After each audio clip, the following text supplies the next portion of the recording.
husband and your law firm, which is allegedly now hindi SEC registered from 2014 or 2010? Yes, ma'am. Inaantay ko lang yung tatlong parts ng PCIJ report before I decide to comment or not. Okay. Pero yung law firm na yan, yung law office na yan can be answered doon sa SALN ko.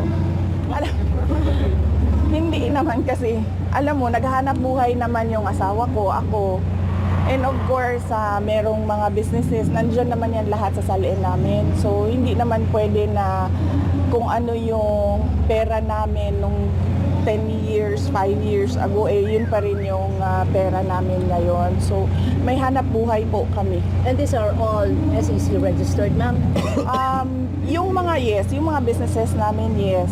And lahat yun nasa SALN. That's why hindi nga ako sumasagot sa PCIJ kasi sa first report pa lang nakita ko na nandun naman lahat sa SALN yung tinatanong